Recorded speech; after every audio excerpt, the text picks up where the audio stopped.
Hey guys, and welcome to Adele's Review. Today we're going to be reviewing the second expansion to my favorite game, Race for the Galaxy Rebel vs. Imperium. Now in this video I'm going to assume that you guys have already either know how to play Race for the Galaxy, or you have seen my videos on the base game, also on the Best Dang Games website. With that said, let's open up Rebel vs. Imperium, it's kind of a tongue twister, and see what's inside.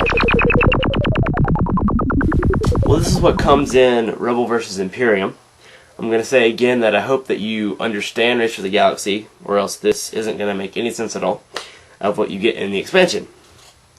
First off, you get enough victory point chips to play with 6 people, and you also get another action set of cards for the 6th person.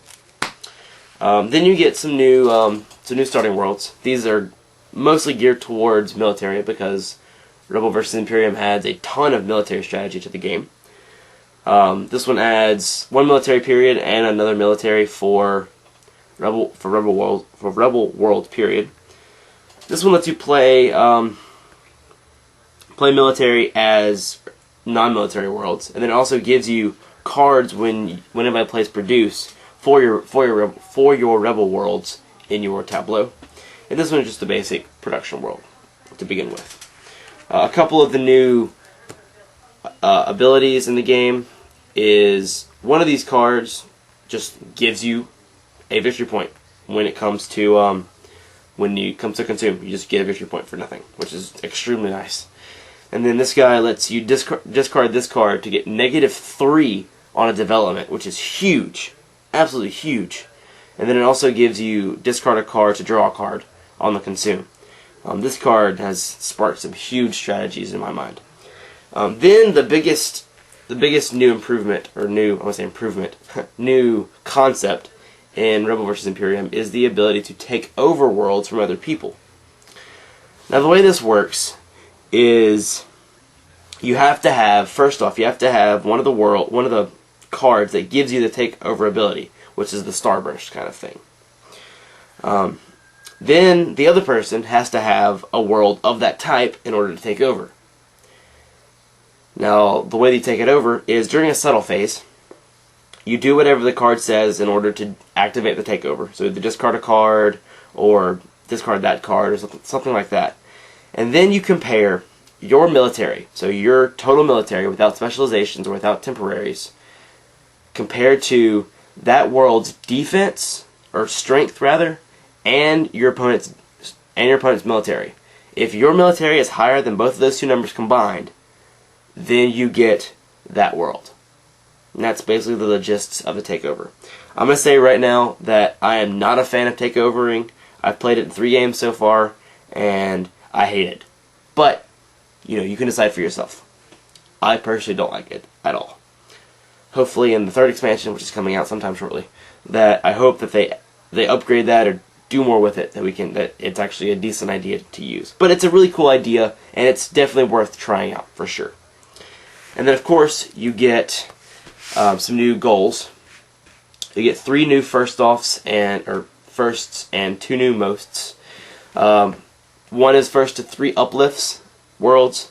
The first to 8 world or defense, so 8 cards basically, and then the first to 4 goods in your tableau. And again, if 2 people get this in the same phase, then they take one of these chips to signify the points. And then the other mosts is the first person to have 3 explore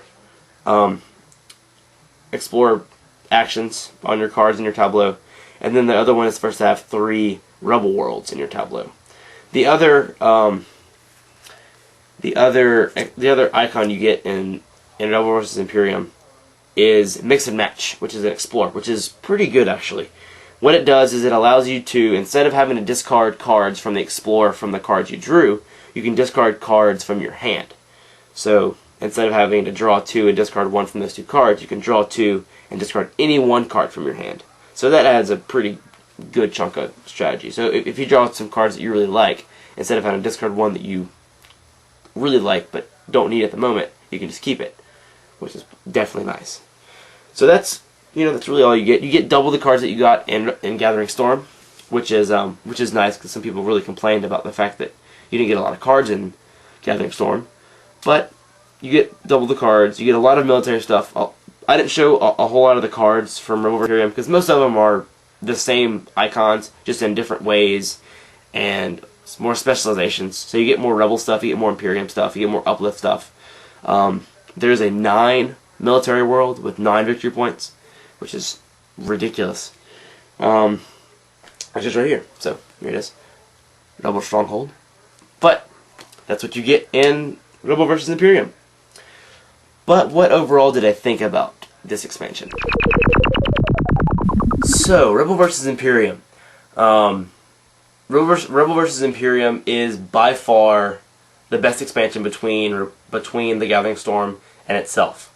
Reasons being, I play mostly 2-player games of Race, and with that, Consume produces a very popular strategy in 2-player. Rebel vs. Imperium completely changes that because it adds so much military aspect to the game.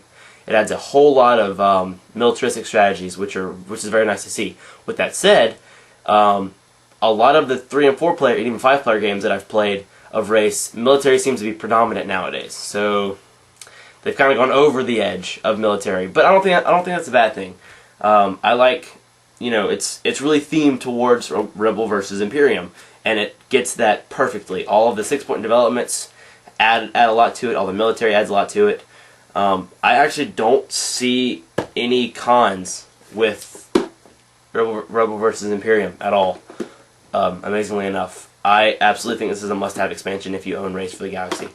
That's just me, I guess.